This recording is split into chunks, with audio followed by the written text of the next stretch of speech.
पिछली वीडियो में हमने नंबर्स को इंट्रोड्यूस किया था, जहाँ पर हमने बात की थी natural numbers, whole numbers, integers, जिसमें कि पॉजिटिव और नेगेटिव इंटीजर्स दोनों ही आए थे, और उसके अलावा हमने बात की थी रियल नंबर्स पे। आज हम देखेंगे कि इन नंबर्स पर हम कौन कौन से ऑपरेशंस कर सकते हैं। तो सबसे पहला आता है एडिशन, और हम सभी को मालूम है कि एडिशन क्या होता है। फिर दूसरा ऑपरेशन जो हम परफॉर्म कर सकते हैं वह है सब्ट्रैक्शन। तीसरा है मल्टीप्लिकेशन, जिसे कि रिपीटेड एडिशन भी कहा जाता है। तो मल्टीप्लिकेशन हम सभी समझते हैं, थोड़ा सा मैं बात करूँगा यहाँ पे रिपीटेड एडिशन की। तो बहुत सिंपल से एग्जांपल के साथ हम समझते हैं। फॉर एग्जांपल हम बात करते हैं 4 इंटू 3 विच इज़ 12। तो सिंपल है, इतना हम सभी जानते हैं। और हम में से ज़्यादातर को ये भी मालूम होगा कि 4 इंटू 3 और 4 3s आर, जब हम टेबल को पढ़ते हैं तो वी से 4 3s आर। तो इसका मतलब है 4 3s, इसको आप राइट कर सकते हैं, दोनों तरीके से आप लिख सकते हैं। 4 3s मीन्स 3 3 3 एंड 3।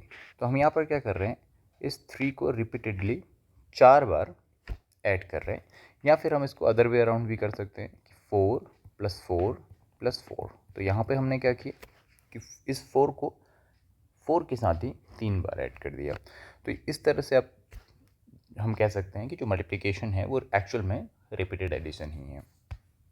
फिर अगला जो ऑपरेशन हमारा आता है वो है डिवीज़न का, जिसे कि हम रिपीटेड सब्ट्रैक्शन भी बोलते हैं। और अगेन डिवीज़न जब हम कर रहे होते हैं तो हम एक्चुअल में चीज़ों को डिवाइड कर रहे हैं, बांट रहे हैं। तो फॉर एग्जांपल एक छोटे से एग्जांपल के साथ इसे समझते हैं।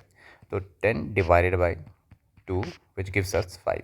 तो इसका मतलब क्या है, जब आप 10 डिवाइडेड बाई 2 बोलते हैं तो हमने क्या करना है कि अगर हमारे पास 10 चीज़ें हैं, कोई चीज़ है जो कि 10 जिसका नंबर 10 है, तो अब हमें उसे दो दो के हिस्से में बांटना है। तो आप इसे कैसे बांटेंगे, तो फर्स्ट ऑफ ऑल आपने 10 थे, उसमें से आपने 2 बांट दिए, तो अब आपके पास 2 बांट दिए, यानी कि आप दो किसी को दे दिए, तो अब आपके पास बचे 8। फिर अगले आपने क्या किया, 2 फिर बांटे, आपके पास बचे 6। फिर 2 बांटे, आपके पास बचे 4। फिर 2 आपने बांट दिया, आपके पास बचे 2। फिर 2 आपने बांट दिया, आपके पास बचे 0। तो इस तरह से हम इसे कह सकते हैं कि आप जब भी आप डिवीज़न कर रहे हैं या डिवाइड कर रहे हैं तो आप रिपीटेड सब्ट्रैक्शंस कर रहे हैं। आप बांटते रह रहे हैं और जितना हिस्सा आप बांट रहे हैं उसे आप ओरिजिनल जो वैल्यू आपके पास है उस वैल्यू से सब्ट्रैक्ट कर दे रहे हैं। That's it. तो दैट्स वाई डिवीज़न को हम रिपीटेड सब्ट्रैक्शन भी बोलते हैं, और इसी तरह से मल्टीप्लिकेशन को रिपीटेड एडिशन बोला जाता है। एक चीज़ जो मैं आपके ध्यान में आपको बताना चाहूँगा वो है ये एक फॉर्मूला T=dq+r, जो कि आगे चलकर हमारे लिए काफ़ी काम आने वाला है। तो इस फॉर्मूला पे थोड़ा सा हमें ध्यान देना होगा, इसको हम थोड़ा समझते हैं कि ये चीज़ दरअसल क्या है।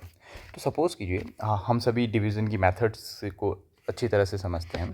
तो हमारे पास क्या होता है कि हमारे पास एक डिविडेंड होता है जिसको कि आपने डिवाइड करना है। इस एग्जांपल में 10 डिवाइडेड बाई 2 = 5।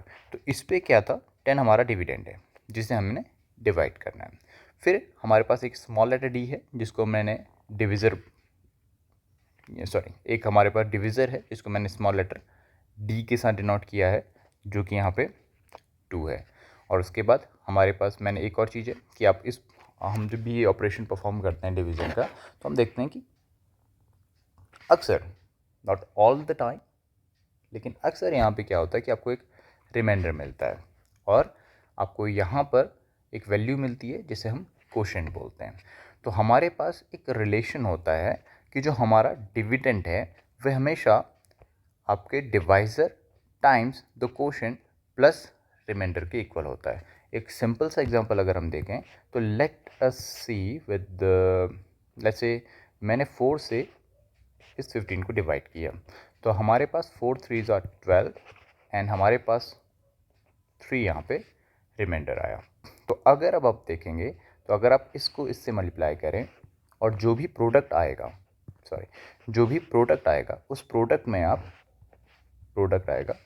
प्रोडक्ट में आप इस रिमाइंडर को ऐड कर दें। तो 4 3s are 12 + 3 15। तो हमेशा आपको जब भी आप अपने डिविज़र से अपने कोसेंट को मल्टीप्लाई करके उसमें रिमाइंडर ऐड करते हैं तो आपको डिविडेंड मिलता है।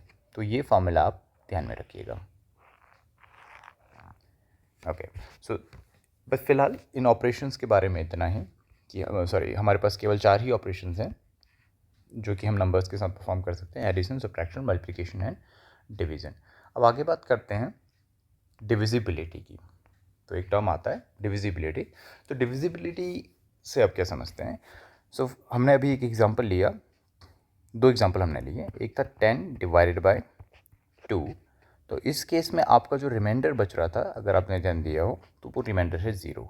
और एक एग्जांपल मैंने लिया 15 डिवाइडेड बाय 3, और इस केस में आपने देखा कि रिमाइंडर था 3।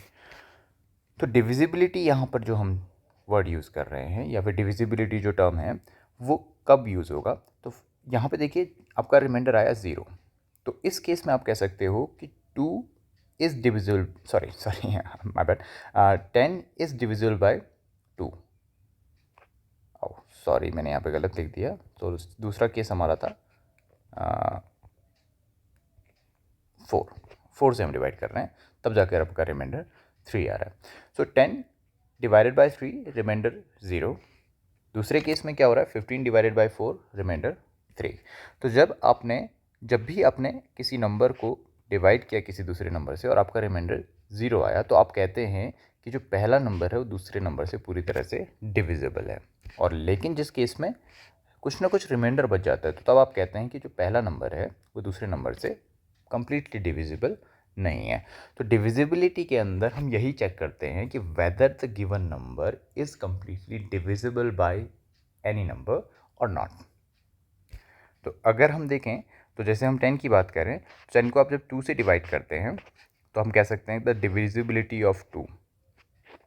यहाँ पे 10 जब भी हम डिविजिबिलिटी चेक करेंगे तो हम क्या देखेंगे कि whether the given number is completely divisible by 2 और नॉट। इसी तरह से अगर आप 3 के लिए देखें तो इस डिविजिबिलिटी टेस्ट में 3 फेल हो जाएगा, because 10 is not completely divisible by 3। और इसी तरह से 4 से भी ये डिविजिबल नहीं होगा। तो इसी को हम डिविजिबिलिटी बोल रहे हैं कि कोई नंबर किन्हीं नंबर से कम्प्लीटली डिविजिबल होगा या नहीं। That's it. सो अब फिलहाल हमारे पास ये सभी ऑपरेशंस हमने परफॉर्म कर लिए हैं, समझ लिए हैं, जिसमें कि हमने एडिशन, सब्ट्रैक्शन, मल्टीप्लिकेशन, डिवीज़न को समझाया, और उसके अलावा हमने एक चीज़ और देखी है, डिविजिबिलिटी। तो इस वीडियो में इतना ही।